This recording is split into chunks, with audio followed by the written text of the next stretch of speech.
मसीही समुदायों में एक अक्सर दोहराई जाने वाली कथा है और मुझे लगता है कि कथा शब्द इसके लिए उपयुक्त है। लेकिन यह सिद्धांत निश्चित रूप से सच है। यह एक कथा है कि शैतान ने राक्षसों की एक सभा बुलाई ताकि यह तय किया जा सके कि लोगों को सुसमाचार की सच्चाई पर विश्वास करने से रोकने के लिए सबसे अच्छी रणनीति क्या होगी, और एक समूह ने अपनी बात रखी कि वे लोगों को यह विश्वास दिलाने के लिए धोखा देंगे कि सुसमाचार सच नहीं है। और शैतान ने कहा, ठीक है, यह निश्चित रूप से बहुत से लोगों पर काम करेगा। और यह निश्चित रूप से हुआ भी है। राक्षसों के एक और समूह ने असहमति जताई और कहा कि वे लोगों से कहेंगे कि ईसाई धर्म सच है, लेकिन अन्य धर्म भी उतने ही सत्य हैं। अब भले ही शैतान जानता था कि कुछ लोग यह समझ जाएंगे कि कई रास्ते वास्तव में कई अलग अलग देवताओं तक ले जाते हैं, न कि एक ही भगवान तक, फिर भी उसने माना कि यह तरीका भी शायद बहुत से लोगों को धोखा देगा।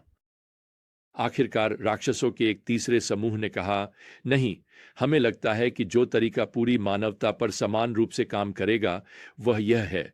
हम उन्हें बताएंगे कि यह सब सच है और यीशु ही एकमात्र रास्ता है और स्वर्ग असली है, नरक असली है।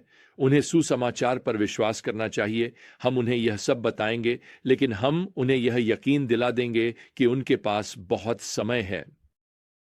शैतान ने कहा, यह रणनीति सबसे बेहतर काम करेगी।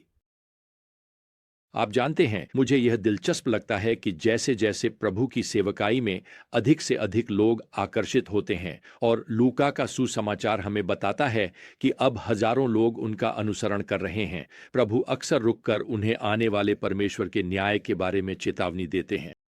वह उन्हें बता रहे हैं कि वास्तव में उनके पास बिल्कुल भी ज्यादा समय नहीं है। खैर, इसी के साथ हम फिर से लूका अध्याय 12 में लौटते हैं और प्रभु एक बार फिर रुककर चेतावनी देते हैं। वास्तव में यह संदेश उनके श्रोताओं के लिए बहुत ही चौंकाने वाला रहा होगा, और मैं उनकी चेतावनी को 4 कथनों के अंतर्गत वर्गीकृत करना चाहता हूं। सबसे पहले यीशु उन्हें एक ऐसी बात याद दिलाने जा रहे हैं जिसका वादा किया गया है। उन्होंने यहाँ पद 39 में उनसे कहा, मैं पृथ्वी पर आग डालने आया हूं और काश कि वह पहले ही जल उठी होती। अब यीशु इस विशाल भीड़ को आने वाले न्याय की आग की चेतावनी दे रहे हैं, और वह दावा कर रहे हैं कि इस न्याय को भेजने के लिए वही जिम्मेदार हैं। आप जानते हैं, लोग सोचते हैं कि यीशु ने हमेशा सिर्फ सुवर्ण नियम ही सिखाया, जैसे कि लोगों के साथ अच्छा व्यवहार करो। खैर, जो आपने अभी सुना वह मुझे सुवर्ण नियम जैसा बिल्कुल नहीं लगता। यहाँ जो शुरुआती वाक्यांश है, मैं आया हूं या मैं आया, यह एक तकनीकी शब्द है जिसका उपयोग उनके मिशन के दायरे को दर्शाने के लिए किया जाता है।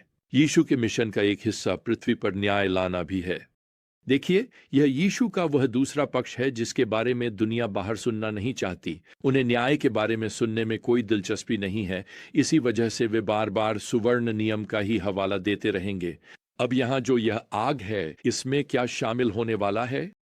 अगर आप प्रेरित पत्रस के पत्र 2 पत्रस 3 में जाए तो वह 5वीं आयत में लिखते हैं, ठट्ठा करने वाले जानबूझकर इस बात को अनदेखा करते हैं कि आकाश बहुत पहले से अस्तित्व में था और पृथ्वी जल से और जल के द्वारा परमेश्वर के वचन से बनी थी, और उस समय की दुनिया जल प्रलय से नष्ट हो गई थी। लेकिन उसी वचन से, अर्थात परमेश्वर के वचन से, जो आकाश और पृथ्वी अब मौजूद हैं, वे आग के लिए संचित रखे गए हैं, और वे न्याय के दिन और दुष्टों के विनाश तक सुरक्षित रखे गए हैं। अब तक इस न्याय की आग भड़की नहीं है। यह प्रकाशित वाक्य अध्याय 20 के अनुसार सहस्राब्दी राज्य के अंत में घटित होगी। उस समय मानव इतिहास के सभी अविश्वासी लोगों को बाइबल में जिसे महान श्वेत सिंहासन कहा गया है, उसके सामने लाया जाएगा। यह सिंहासन प्रज्वलित पवित्रता का सिंहासन है, और यहीं पर उन्हें परमेश्वर द्वारा न्याय किया जाएगा। मैं आपको बताऊं, यदि आज आपका विश्वास मसीह में है तो आपको चिंता करने की कोई आवश्यकता नहीं। यह न्याय आपके लिए नहीं होगा। लेकिन यीशु यहाँ अपने श्रोताओं को एक ऐसी बात की याद दिला रहे हैं जिसका वादा किया गया है, और वह है आने वाली न्याय की आग। दूसरी बात, यीशु उन्हें उस चीज के बारे में बताते हैं जिसे वे पार करना चाहते हैं। यहाँ लूका अध्याय 12 में यीशु पद 50 में कहते हैं, मेरे पास एक बपतिस्मा है जिसे मुझे लेना है, और जब तक वह पूरा न हो मेरी व्याकुलता कितनी बड़ी है। यह एक असामान्य रूप से पारदर्शी रहस्योद्घाटन है कि प्रभु वास्तव में कैसा महसूस कर रहे हैं जैसे जैसे वे अपनी क्रूस पर चढ़ाए जाने के करीब पहुंच रहे हैं। वास्तव में लूका ही एकमात्र सुसमाचार लेखक हैं जिन्होंने इस पारदर्शी क्षण को शामिल किया है जहां यीशु अपनी भावनाओं, अपने एहसासों के बारे में बात करते हैं। वे इस बात से व्याकुल हैं कि जब वे बपतिस्मा लेंगे, अर्थात सचमुच हमारे पापों में डूबेंगे, तो उसका क्या अर्थ होगा। 1 पतरस 2:24 कहता है, वह हमारे सारे पापों को अपनी देह पर उठा लेगा, हमारे सारे अधर्म उन पर डाल दिए जाएंगे, जैसा कि यशायाह 33:6 में लिखा है। वे पूरे संसार के पापों से पूरी तरह भर जाएंगे, 1 यूहन्ना 2:2 के अनुसार। इन सब के अलावा वे पहली और एकमात्र बार परमेश्वर पिता के साथ संगति से भी अलग हो जाएंगे जब वे हमारे पापों के लिए अनंत दंड भोगेंगे, जैसा कि मत्ती अध्याय 27 में लिखा है। अब यीशु इस घटना से आगे बढ़ना चाहते हैं, और वैसे हमारे प्रभु की यह पारदर्शी स्वीकारोक्ति उन मसीहियों की झूठी आध्यात्मिकता को नष्ट कर देनी चाहिए जो सोचते हैं कि किसी कठिनाई या संकट के समय निराशा या परेशानी स्वीकार करना पाप है। प्रियजनों, शायद इस समय आप भी टूटने की कगार पर परेशान हैं। तो सोचिए, क्या यीशु ठीक ठीक जानते हैं कि आप कैसा महसूस कर रहे हैं और वे आपको सांत्वना देना चाहते हैं। वे संकट के समय आपके बहुत निकट सहायक हैं। भजन संहिता 26:1।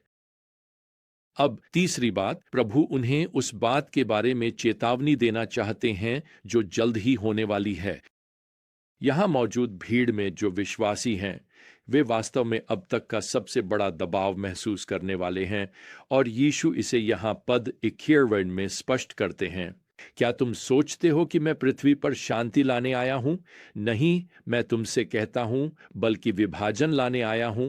पिता पुत्र के विरुद्ध और पुत्र पिता के विरुद्ध, माता बेटी के विरुद्ध और बेटी माता के विरुद्ध, सास बहू के विरुद्ध और बहू सास के विरुद्ध। मैं आज के समय में उन देशों के संदर्भ में इस पद की प्रासंगिकता के बारे में सोचता हूं जहां मसीही धर्म अपनाना अवैध है। अक्सर परिवार के सदस्य सरकार के साथ मिलकर नए विश्वासी को उजागर कर देते हैं, जो मसीही के लिए मृत्यु दंड जैसा होता है। मसीह का अनुसरण करना आपके लिए मृत्यु दंड का कारण न भी बने, लेकिन यह आपके परिवार की नाराजगी का कारण बन सकता है। इसलिए प्रभु उन्हें उस बात की चेतावनी देते हैं जो पहले ही वादा की जा चुकी है, यानी न्याय।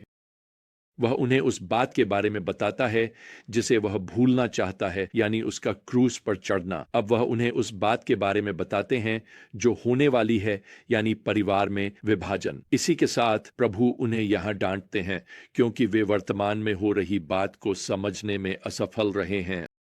आयत 24 कहती है, जब तुम पश्चिम में बादल उठते देखते हो तो तुरंत कहते हो बारिश आने वाली है, और वैसा ही होता है।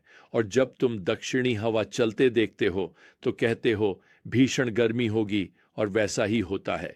हे कपटी लोगों, तुम पृथ्वी और आकाश के स्वरूप को समझना जानते हो, लेकिन वर्तमान समय को समझना क्यों नहीं जानते? दूसरे शब्दों में, तुम यह तो समझ सकते हो कि बारिश आने वाली है, लेकिन यह नहीं समझ सकते कि न्याय आने वाला है। फिर यीशु उन्हें याद दिलाते हैं कि अदालत के बाहर कर्ज का निपटारा करना कहीं बेहतर है, बजाय इसके कि न्यायाधीश का सामना किया जाए। दूसरे शब्दों में, तुम यह नहीं चाहोगे कि ब्रह्मांड के न्यायाधीश के सामने खड़े होकर उसके न्याय का सामना करो। तुम्हारे लिए बेहतर है कि अदालत के बाहर ही मामला सुलझा लो, क्योंकि जब तुम उस शाश्वत न्याय में न्यायाधीश के सामने खड़े होगे तो वहां कोई अपील की अदालत नहीं होगी।